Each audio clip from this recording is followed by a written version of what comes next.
दो भक्तों की परीक्षा ली। दो भक्त एक साथ अपने अपने स्थान पर अपनी अपनी साधना करने के लिए बैठे।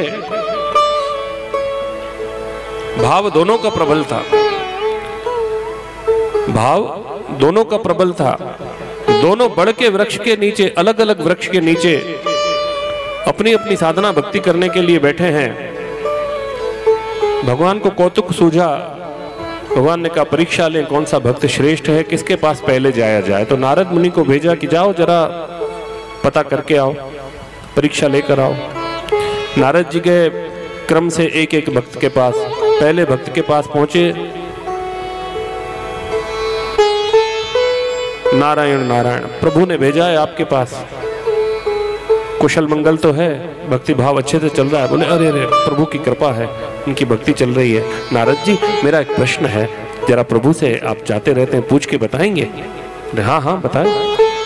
बोले बस प्रभु से इतना पूछ के आ जाइए कि प्रभु मुझे प्राप्त कब होंगे, कब मिलेंगे, मैं उनकी भक्ति में लगा हूं। बस इस दास को यही समाचार मिल जाएगा तो सब जो कुशल मंगल है वो और भी अच्छा हो जाएगा। बोले ठीक है,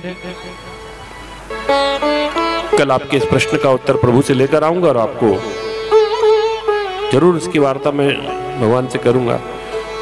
दूसरे दिन गए और जाकर कुशल मंगल लिया। बोले आप प्रभु से पूछ कर आए? बोले हाँ हाँ पूछ कर आए। बोले क्या कहा मेरे प्रभु ने? बोले प्रभु ने कहा कि जैसी भक्ति कर रहे हो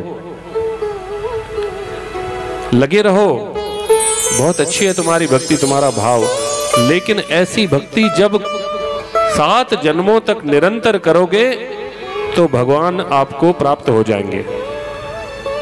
अब उसने कहा 7 जन्मों तक ऐसी भक्ति, और उसी वक्त उठ खड़ा हुआ और भक्ति त्याग दी। बोले 7 जन्मों तक ऐसी भक्ति कहां संभव है, इस जन्म में भगवान नहीं मिलेंगे। बोले नहीं, भगवान ने 7 जन्मों का समय दिया। और भक्ति से विमुख हो गया, भक्ति को त्याग दिया। अब नारद जी दूसरे भक्त के यहाँ परीक्षा के लिए गए और उससे भी वही कुशल समाचार पूछा। उसने कहा प्रभु से केवल एक प्रश्न करके आइए, मुझे प्राप्त कब होंगे? बोले अवश्य, कल आपको इसका समाचार देता हूं। दूसरे दिन नारद जी आए। बोले प्रभु से मैंने आपका प्रश्न किया कि आपको कब उनकी प्राप्ति होगी। बोले क्या कहा प्रभु ने? बोले प्रभु ने कहा जिस बड़ के पेड़ के नीचे आप बैठकर उनकी भक्ति कर रहे हैं, उनकी साधना आराधना कर रहे हैं, इस बड़ के पेड़ में जितने पत्ते हैं उतने जन्मों के बाद आपको प्रभु की प्राप्ति होगी। उस भक्त ने नेत्र बंद किए, प्रभु का धन्यवाद किया। बोला वाह, कंफर्म हो गया कि प्रभु मिलेंगे, फिर कितने भी जन्मों के बाद मिले, लेकिन ये तो हो गया कि प्रभु मिलेंगे। और उसी बड़ के पेड़ में से नारायण भगवान प्रकट होके बोले कि तेरी भाव के भूखे, मन में यह है कि भगवान को प्राप्त करना है तो कहीं आपको जन्मों तक प्रतीक्षा नहीं करनी, लेकिन उनके भाव में आ गया तो तत्क्षण प्रकट हो जाते हैं। बोलिए नारायण भगवान की।